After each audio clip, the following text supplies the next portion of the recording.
2006 കോഴിക്കോട്ടെ ഒരു ചെറിയ മൊബൈൽ സ്റ്റോറിൽ നിന്നും തുടങ്ങി 16 വർഷങ്ങൾക്കിപ്പുറം ഇന്ന് കേരളത്തിന്റെ തെക്കേ അറ്റം മുതൽ വടക്കേ അറ്റം വരെ 100-ൽ പരം ഷോറൂമുകളുമായി മൈജി തങ്ങളുടെ ജൈത്രയാത്ര തുടരുകയാണ്. ഈ ബിസിനസ് മേഖലയിൽ തങ്ങളുടെ വ്യക്തമായ സാന്നിധ്യം മൈജി ഉറപ്പിച്ചു കഴിഞ്ഞു എന്ന് തന്നെ പറയാം. ഇത്തവണത്തെ ഓണത്തെ വരവേൽക്കാനായിട്ട് മൈജി നല്ല കിഡിലൻ ഓഫേഴ്സും ഉപഭോക്താക്കൾക്ക് കൈ നിറയെ സമ്മാനങ്ങളും ഒക്കെ ആയിട്ട് റെഡി ആയിരിക്കുകയാണ്. ഏതായാലും വരുന്ന എല്ലാ കസ്റ്റമേഴ്സിനും ഓഫറുകളും മറ്റു കാര്യങ്ങളും ഒക്കെ ഉണ്ടെന്നറിഞ്ഞു. അപ്പൊ അതെന്താണെന്ന് അറിയാനും കൂടി വേണ്ടിയിട്ടാണ് ഞാൻ ഇന്ന് അങ്കമാലിയിലുള്ള മൈജി ഫ്യൂച്ചറിൽ എത്തിയിരിക്കുന്നത്. നമുക്ക് കണ്ടാലോ?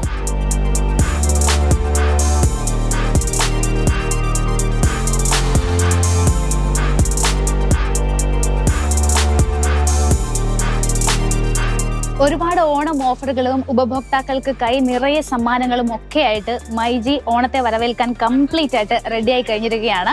അപ്പം ഇതിന്റെ ഓഫറിനെ കുറിച്ചുള്ള കൂടുതൽ ഡീറ്റെയിൽസ് നമുക്ക് പറഞ്ഞു തരുന്നത് മൈജി ബിസിനസ് ഡെവലപ്മെന്റ് മാനേജർ ആയിട്ടുള്ള മിസ്റ്റർ സലജ് ആണ്. നമുക്ക് അദ്ദേഹത്തോട് കൂടുതൽ കാര്യങ്ങൾ ചോദിക്കാം.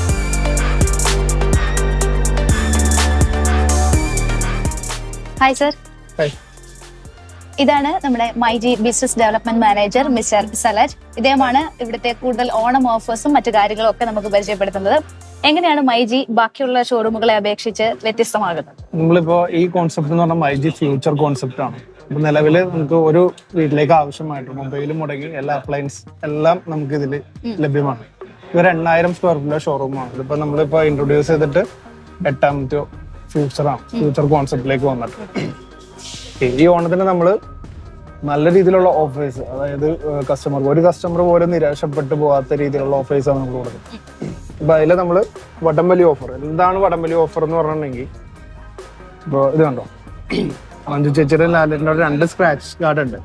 2 സ്ക്രാച്ച് കാർഡില് ഒരെണ്ണത്തില് വിജയിക്കുന്ന ആരാണോ അവിടെ ആയിരിക്കും പ്രൈസ് കാണിക്കുന്നത്. അത് 100% ക്യാഷ് ബാക്ക്. ഇപ്പൊ 1 ലക്ഷത്തിന്റെ മൊബൈൽ എടുത്താലും ആ 1 ലക്ഷത്തിന് ക്യാഷ് ബാക്ക് കിട്ടി കഴിഞ്ഞാൽ 1 ലക്ഷത്തിന് വീണ്ടും പ്രൊഡക്റ്റ് എടുക്കും.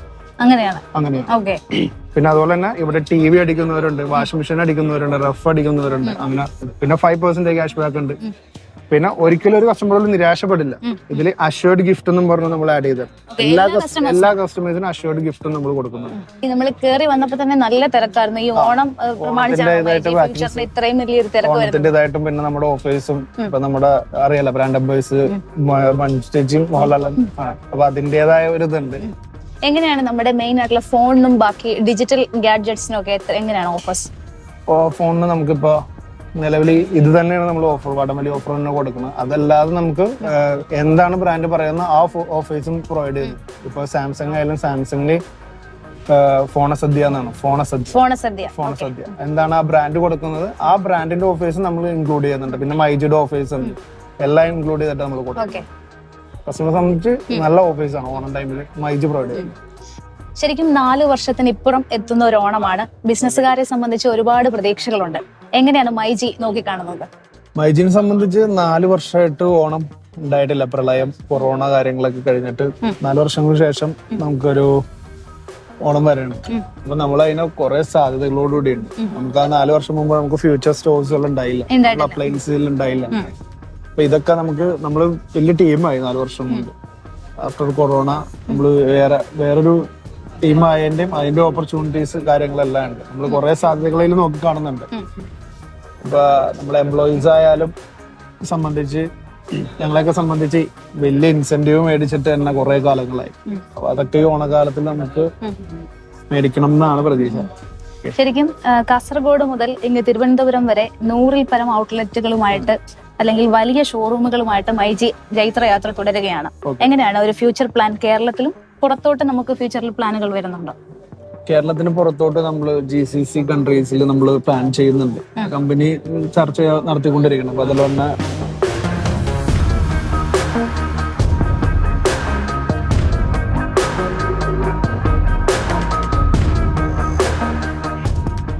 ഡിജിറ്റൽ ഉപകരണങ്ങളുടെയും ഗൃഹോപകരണങ്ങളുടെയും ദക്ഷിണേന്ത്യയിലെ ഏറ്റവും വലിയ ഷോറൂമാണ് ഈ മൈജി ഫ്യൂച്ചർ എന്ന് പറയുന്ന ഒരു കൺസെപ്റ്റ് തന്നെ. ഇന്ന് നമ്മൾ നിൽക്കുന്നത് മൈജിയുടെ ഡിജിറ്റൽ ഡിപ്പാർട്ട്മെന്റിലാണ്. സാംസങ്ങിന്റെ ഏറ്റവും പുതിയ മോഡലായ സാംസങ് ഗാലക്സി Z Flip 4ന്റെ അൺബോക്സിങ്ങും റിവ്യൂ ആണ് ഇന്ന് നമ്മൾ ചെയ്യാൻ പോകുന്നത്. നമുക്ക് നേരെ അങ്ങോട്ടേക്ക് പോകാം.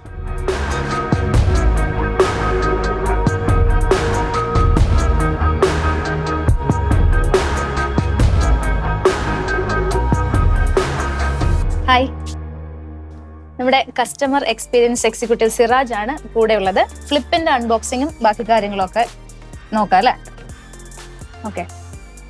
ഡിവൈസ് കൂടാതെ നമുക്കൊരു ടൈപ്പ് സി കേബിളും ഒരു സിം ഇജക്റ്റിംഗ് ടൂളും ആണ് വരുന്നത് അല്ലേ? ഇനി ഡിവൈസിലേക്ക് വരികയാണെങ്കിൽ എന്തൊക്കെയാണ് ഇതിന്റെ സ്പെക്കും കാര്യങ്ങളൊക്കെ ഒന്ന് പറയാം. ഇതിപ്പോ സാംസങ്ങിന്റെ ഏറ്റവും ലേറ്റസ്റ്റ് ഫോൾഡ് ഫ്ലിപ്പ് 4 ആണ് വരുന്നത്. ഇതിന്റെ മെയിൻ അട്രാക്റ്റീവ് എന്ന് വെച്ച് കഴിഞ്ഞാൽ ഇതിന്റെ ഫ്ലിപ്പിംഗ് മോഡ് തന്നെയാണ്. ആക്ച്വലി ഇത് 3 വേരിയന്റ് ആയിട്ട് വരുന്നത്. 8GB 128, 8GB 512, 256, 8GB 512 3 വേരിയന്റ് ആണ് വരുന്നത്. ഇതിന്റെ കളർ വേരിയന്റോ? കളർ വേരിയന്റ് 3 വേരിയന്റ് നമുക്ക് വരുന്നുണ്ട്. ഈ പിങ്ക്, ഗ്രാഫൈറ്റ്, പിന്നെ ഒരു ഗോൾഡിഷ് കളർ വരുന്നത്. ഇത് കാണുമ്പോൾ തന്നെ അറിയാട്ടോ, അത്യാവശ്യം ലക്ഷറി ക്ലാസ് ഒരു ഫീല് തരുന്ന ഒരു ഫോൺ തന്നെയാണ്. ഈ പറയുന്ന ഫ്ലിപ്പ് ഓപ്ഷൻ ഉള്ളത് കൊണ്ട് തന്നെ ഭയങ്കര കോമ്പാക്ട് ആയിട്ട് നമ്മുടെ കയ്യിലിരിക്കും. എനിക്കൊന്ന് ലേഡീസ് ആയിരിക്കും കുറച്ചുകൂടെ ഇത് പ്രിഫർ ചെയ്യാം അല്ലേ? നമ്മുടെ കോമ്പാക്ട് ആയിട്ടുള്ള സാധനം ആയതുകൊണ്ട് ജീൻസിന്റെ പോക്കറ്റിലൊക്കെ ഇട്ടിട്ടാണെങ്കിലും നമുക്ക് സ്മൂത്ത് ആയിട്ട് ഉപയോഗിക്കാൻ പറ്റും.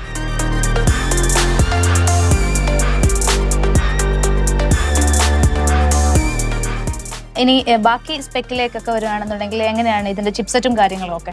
ചിപ്സെറ്റ് എന്ന് പറഞ്ഞാൽ സാംസങ്ങിന്റെ സ്നാപ്ഡ്രാഗണിന്റെ ഏറ്റവും ലേറ്റസ്റ്റ് 8 സീരീസിലെ ജനറേഷൻ 1 ആണ് ഇതിന്റെ ചിപ്സെറ്റ് വരുന്നത്. ഏറ്റവും അഡ്വാൻസ്ഡ് ആയിട്ടുള്ള 4 നാനോമീറ്റർ ചിപ്സെറ്റ് ആണ് വരുന്നത്. ഓക്കെ. ഈ കവർ ഡിസ്പ്ലേ ആണ് നമ്മുടെ ഈ ഗാഡ്ജറ്റിന്റെ മെയിൻ അഡ്വാൻറ്റേജ് എടുത്ത് പറയേണ്ടത്. നല്ലല്ലേ? നമുക്ക് ഇതിനകത്ത് വിഡ്ജറ്റും കാര്യങ്ങളും ഒക്കെ സെറ്റ് ചെയ്ത് നമ്മുടെ ഇഷ്ടാനുസരണം നമുക്ക് ഉപയോഗിക്കാൻ പറ്റും. ഈ പറയുന്ന കോളൊക്കെ നമ്മുടെ ഇതിന്റെ മെയിൻ വേറൊരു അഡ്വാൻറ്റേജ് എന്ന് പറയുന്നത് ഈ റിയർ ക്യാമറ വെച്ചിട്ട് തന്നെ നമുക്ക് കണ്ടുകൊണ്ട് ഷൂട്ട് ചെയ്യാം എന്നുള്ളതാണ്. അതായത് നമുക്ക് ഔട്ട് കണ്ടുകൊണ്ട് തന്നെ ഷൂട്ട് ചെയ്യാൻ പറ്റും.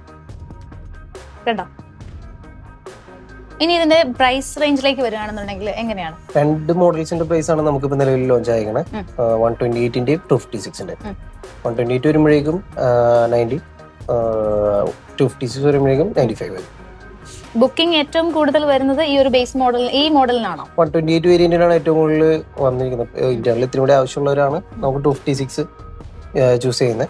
പിന്നെ ആളുകൾക്കുള്ള മെയിൻ സംശയം എന്ന് പറയുന്നത് ഈ ക്രീസിന്റെ കാര്യമാണ്. അത്യാവശ്യം ക്രീസ് വിസിബിൾ ആണോ എന്ന് ചോദിച്ചാൽ ഓഫ്കോഴ്സ് വിസിബിൾ ആണ്. പക്ഷെ ഈ പറയുന്ന പോർട്രേറ്റ് മോഡിൽ ഉപയോഗിക്കുമ്പോൾ കാണാൻ പറ്റും, നമുക്ക് ആ ക്രീസ് ഫീൽ ചെയ്യുന്നുണ്ട്. പക്ഷെ ഈ പറയുന്ന OTT പ്ലാറ്റ്ഫോം അല്ലെങ്കിൽ നമ്മൾ വീഡിയോസ് ഒക്കെ കൺസ്യൂം ചെയ്യുന്ന സമയത്ത് അത്ര ഫീൽ ചെയ്യില്ല എന്ന് തോന്നുന്നു അല്ലേ? ഇതിന്റെ മുമ്പത്തെ മോഡലിനെ അപേക്ഷിച്ച് ഇതിന്റെ ഈ ഒരു ക്രീസ് കുറഞ്ഞിട്ടുണ്ട്. ഈ സാംസങ്ങിനെ കുറിച്ചുള്ള പൊതുവെ ഒരു കംപ്ലൈന്റ് എന്ന് പറയാൻ ഹീറ്റിംഗ് ഇഷ്യൂ ആണ്. ഇതിന്റെ കാര്യത്തിൽ അങ്ങനെ എന്തെങ്കിലും ഹീറ്റിംഗ് ഇഷ്യൂസ് ഒന്നും ഇപ്പൊ നിലവിൽ ഇതിനില്ല. 4 കൊല്ലത്തേക്ക് സാംസങ്ങിന്റെ അപ്ഡേഷൻ കിട്ടുന്നുണ്ട്. സോഫ്റ്റ്വെയർ ഗൂഗിളിന്റെ അപ്ഡേഷൻ കിട്ടുന്നുണ്ട്. 5 കൊല്ലത്തേക്ക് സാംസങ്ങിന്റെ സെക്യൂരിറ്റി അപ്ഡേറ്റും കിട്ടുന്നുണ്ട്. നമ്മുടെ വാട്ടർ ആൻഡ് ഡസ്റ്റ് റെസിസ്റ്റന്റ് ആണെന്ന് പറയുന്നത് ശരിയാണോ? അല്ല, വാട്ടർ റെസിസ്റ്റന്റ് ആണ്, ഡസ്റ്റ് റെസിസ്റ്റന്റ് അല്ല. IP68 ആണ് ഇതിന്റെ റേറ്റിംഗ് വരുന്നത്. വാട്ടർ റെസിസ്റ്റന്റ് മാത്രമാണ് നമുക്ക് വരുന്നുള്ളൂ. പിന്നെ അതുപോലെ തന്നെ സാംസങ്ങിന്റെ എൻക്രിപ്റ്റഡ് ലോഗോ വളരെ നീറ്റ് ആയിട്ട് തന്നെ അവർ പ്ലേസ് ചെയ്തിട്ടുണ്ട്. ഒരുപാട് വലിയതല്ല, എന്നാൽ നമുക്ക് നീറ്റ് ആയിട്ട് കാണാൻ പറ്റുന്ന തരത്തിൽ ഈ ഒരു ഫോൾഡിങ് വരുന്ന ആ ഒരു സ്ഥലത്താണ് ഈ ഒരു എൻക്രിപ്ഷൻ ആയിട്ട് അവരുടെ ലോഗോ സാംസങ്ങിന്റെ കൊടുത്തിരിക്കുന്നത്. ഇതിന്റെ ക്യാമറ ക്വാളിറ്റിയെ കുറിച്ചൊന്ന് പറയാമോ? അത്യാവശ്യം നല്ല ക്വാളിറ്റി ഉള്ള ഒരു സാധനമാണ്. അപ്പൊ അതിന്റെ ഡീറ്റെയിൽസ് ഒന്ന് പറയാം. ക്യാമറ ക്ലാരിറ്റി വരുമ്പോഴേക്കും നമുക്ക് ഈ ഒരു മോഡലാണ് മെയിൻലി ഷൂട്ട് ചെയ്യാൻ പറ്റും. നമ്മുടെ പഴയ handy camera model handy camera രീതിയിലെല്ലാം ഷൂട്ട് ചെയ്യാം. നമുക്ക് അങ്ങോട്ടും ഇങ്ങോട്ടും മാറ്റി വേണമെന്നുണ്ടെങ്കിൽ മാറ്റി ചൂസ് ചെയ്യാം. റെസൊല്യൂഷൻ മാറ്റി ഈ ഒരു മോഡിൽ നമുക്ക് ചൂസ് ചെയ്യാം. ഇതിന്റെ ബാക്കി ഓപ്ഷൻസും കാര്യങ്ങളെല്ലാം ഈ ഒരു ഡിസ്പ്ലേയിൽ നമുക്ക് വരും. നമുക്ക് ഇതിന്റെ വീഡിയോസിൽ ഏറ്റവും കൂടിയ ക്ലാരിറ്റി നമുക്ക് ഷൂട്ട് ചെയ്യാൻ പറ്റുന്നത് 8K ആണ്. 8K വരെ നമുക്ക് ഇതിനകത്ത് റെക്കോർഡ് ചെയ്യാം. 8Kയിൽ 30 ഫ്രെയിമിൽ വരെ നമുക്ക് ഇതിൽ ഷൂട്ട് ചെയ്യാൻ പറ്റും. നൈറ്റ് മോഡ്, പോർട്രേറ്റ്, അങ്ങനെ ഒരുപാട് നൈറ്റ് മോഡ് ഓപ്ഷൻസ് വരുന്നുണ്ട്. ഇത്ര ഓപ്ഷൻസ് വരുന്നുണ്ട്. പ്രോ വീഡിയോ, പോർട്രേറ്റ് വീഡിയോ, അതായത് ബാക്ക്ഗ്രൗണ്ട് ബ്ലർ ചെയ്തിട്ട് നമുക്ക് വീഡിയോ എടുത്ത് ഷൂട്ട് ചെയ്യാനായിട്ട് സാധിക്കും. അതുപോലെ സൂപ്പർ സ്ലോ മോഷൻ ഉണ്ട്, സാധാ സ്ലോ മോഷൻ ഉണ്ട്, ഹൈപ്പർ ലാപ്പ് ഷൂട്ട് ചെയ്യാം. നൈറ്റ് മോഡിന് പ്രത്യേകം നൈറ്റ് മോഡ് വരുന്നുണ്ട്. പിന്നെ സിംഗിൾ ടേക്ക് എന്ന് പറഞ്ഞ ഒരു പ്രത്യേക ഓപ്ഷൻ സാംസങ്ങിന്റെ ഒരു മെയിൻ ഫീച്ചറാണ് വരുന്നത്. നമുക്കൊരു 30 സെക്കൻഡ്സിൽ വീഡിയോസ് ഷൂട്ട് ചെയ്ത് കഴിഞ്ഞാൽ അതിനകത്ത് നമുക്കൊരു 10 കാറ്റഗറി ആയിട്ട് തിരിച്ചിട്ട് അഡ്വാൻസ്ഡ് കുറച്ച് ഫിൽറ്റേഴ്സ് ആഡ് ചെയ്തിട്ട് സ്ലോ മോഷൻ, ഹൈപ്പർ ലാപ്പ്, അങ്ങനെ ഒരു 10 രീതിയിൽ നമുക്ക് ഡിവൈഡ് ചെയ്ത് തരും. ആ ഒരു 30 സെക്കൻഡ് വീഡിയോ അങ്ങനെ ഒരു ഓപ്ഷൻ സിംഗിൾ ടേക്ക് എന്ന് പറഞ്ഞ ഓപ്ഷനും വരുന്നുണ്ട് ഇതിനകത്ത് ക്യാമറയ്ക്ക്. ഓഡിയോയിലേക്ക് വരികയാണെന്നുണ്ടെങ്കിൽ സാംസങ്ങിന്റെ S22 Ultra, S22 Plus അത്രയും ഒരു കമ്പീറ്റ് ചെയ്ത് നിൽക്കാൻ പറ്റുന്ന ഒരു ഓഡിയോ ആണത്. തീർച്ചയായിട്ടും സ്റ്റീരിയോ സൗണ്ട് ആണ് വരുന്നത്. ഫോൺ തന്നെ ഡോൾബി ഡിജിറ്റൽ ആണ്. നമുക്ക് ഡോൾബി ഡിജിറ്റൽ തന്നെ നമുക്ക് ഓട്ടോമാറ്റിക് കസ്റ്റം ചെയ്യാൻ പറ്റും. ഇതിന്റെ മെയിൻ ഇത് ഡ്യൂറബിലിറ്റി ആണ്. നമുക്കിത് ആർമർ അലൂമിനിയം ഫ്രെയിമിംഗ് ആണ് ഇതിന്റെ വരുന്നത്. പഴയതിനെ അപേക്ഷിച്ച് ആർമർ അലൂമിനിയം ആണ് ഇതിന്റെ സെന്റർ പാനൽ വരുന്നത്. അതാണ് അതിന്റെ മെയിൻ ഡ്യൂറബിലിറ്റി വരുന്നത്. പിന്നെ IPX8 നേരത്തെ പറഞ്ഞ പോലെ തന്നെ വാട്ടർ റെസിസ്റ്റന്റ് ആണ്. നമുക്ക് 1.5 മീറ്റർ ഡെപ്തിലേക്ക് ഫോൺ 30 മിനിറ്റ്സോളം നമുക്ക് കീപ്പ് ചെയ്യാൻ പറ്റും. പിന്നെ നമുക്ക് ഫിംഗർ പ്രിന്റ് സ്കാനിങ് വരുന്നുണ്ട്. അതുപോലെ തന്നെ ഫേസ് ഡിറ്റക്ഷനും വരുന്നുണ്ട്. സൈഡിലാണോ ഇതിന്റെ സൈഡിലാണ് ഇതിന്റെ ഫിംഗർ പ്രിന്റ് വരുന്നത്. നമ്മുടെ ബാക്കിയുള്ള ഫോണുകളെയൊക്കെ അപേക്ഷിച്ച് കമ്പാരിറ്റീവ്ലി നോക്കുകയാണെന്നുണ്ടെങ്കിൽ കുറച്ച് സൈസ് കൂടുതലാണ്, അതായത് ലെങ്ത് കൂടുതലാണ്, വിഡ്ത്ത് കുറവാണ്. ഈ പറയുന്ന നമ്മുടെ സെൽഫി ഓപ്ഷനിലേക്കൊക്കെ വരുമ്പോൾ ആദ്യമായിട്ട് ഉപയോഗിക്കുന്ന ആളുകൾക്ക് ചെറിയൊരു ബുദ്ധിമുട്ടുണ്ടാകും, പക്ഷെ യൂസ്ഡ് ആവണം അല്ലെ? ഇതിന്റെ സെൽഫിക്ക് വേറെ എന്തെങ്കിലും ഓപ്ഷൻസ് ഉണ്ടോ നമുക്ക്? തീർച്ചയായിട്ടും എപ്പോഴും ഫോൾഡിങ് ഫ്ലിപ്പിംഗ് ഫോൺ എന്നൊക്കെ പറയുമ്പോഴേക്കും വലിപ്പത്തിന് വേണ്ടിയിട്ടാണ്. ആ വലിപ്പം ചെറുതാക്കാൻ വേണ്ടിയിട്ടാണ് ഫ്ലിപ്പ് ചെയ്യുന്നത്, മടക്കി വെക്കുന്നത്. ഇപ്പൊ ഇത്രയും വലിപ്പത്തിൽ നമുക്ക് സെൽഫി എടുക്കാനായിട്ട് പറ്റുന്നില്ല എന്നുണ്ടെങ്കിൽ ഇതിൽ തന്നെ 2-3 ഓപ്ഷൻസ് സാംസങ് തന്നെ കൊടുത്തിരിക്കുന്നത്. ഈ കവർ ഡിസ്പ്ലേയിൽ തന്നെ നമുക്ക് സെൽഫി എടുക്കാനുള്ള ഓപ്ഷൻ ഉണ്ട്. റിയർ ക്യാമറയിൽ തന്നെ. റിയർ ക്യാമറ എന്ന് പറയുമ്പോൾ എപ്പോഴും സെൽഫി ക്യാമറയെ അപേക്ഷിച്ച് കുറച്ചും കൂടി ക്ലാരിറ്റി കൂടിയ ക്യാമറ ആയിരിക്കും. ആ ഒരു ക്യാമറയിൽ തന്നെ സെൽഫി എടുക്കാനായിട്ടുള്ള ഓപ്ഷൻ കസ്റ്റമർക്ക് കൊടുക്കുന്നുണ്ട്. എന്ന് വെച്ച് കഴിഞ്ഞാൽ ഇതിന്റെ പവർ ബട്ടൺ ഡബിൾ ടാപ്പ് ചെയ്ത് കഴിഞ്ഞാൽ സെൽഫി ക്യാമറ ഓപ്പൺ ആയി വരും. അതിൽ തന്നെ നമുക്ക് സെൽഫി എടുക്കാനുള്ള ഓപ്ഷൻ ഇതിനകത്ത് തന്നെ വരുന്നുണ്ട്. ഇനി ഇതിന്റെ സിമ്മിന്റെ കാര്യത്തിലേക്ക് വരുവാണെന്നുണ്ടെങ്കിൽ ഒരു സിം ഉപയോഗിക്കാനുള്ള ഓപ്ഷനേ ഉള്ളൂ അല്ലെ? ഒരു ഫിസിക്കൽ സിം ഉപയോഗിക്കാനുള്ള ഓപ്ഷൻ ആണ് ഉള്ളത്. പിന്നെ നമുക്ക് വരുന്നത് eSIM സപ്പോർട്ടിംഗ് ആണ് വരുന്നുണ്ട്. മെമ്മറി കാർഡിന്റെ ഓപ്ഷൻ ഇല്ല, എക്സ്പാൻഡബിൾ അല്ല. എക്സ്പാൻഡബിൾ അല്ല, ഒരു സിമ്മേ ഉപയോഗിക്കാൻ പറ്റുള്ളൂ. നമ്മളെല്ലാരും തന്നെ ഇപ്പോൾ 2 സിമ്മും കാര്യങ്ങളും ഒക്കെ ഉപയോഗിക്കുന്നവരാണ്. പക്ഷെ ഒരു സിം നമുക്ക് അഡീഷണൽ ആയിട്ട് eSIM ആയിട്ട് ഉപയോഗിക്കേണ്ടി വരും എന്നാണ് പറയുന്നത്.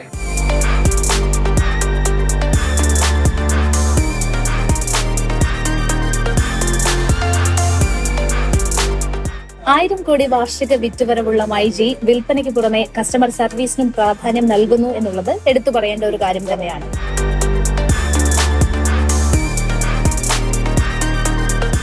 കൂടുതൽ വിശേഷങ്ങളുമായി അടുത്ത എപ്പിസോഡിൽ കാണും വരെ സൈനിങ് ഓഫ് ജാസ്മിൻ.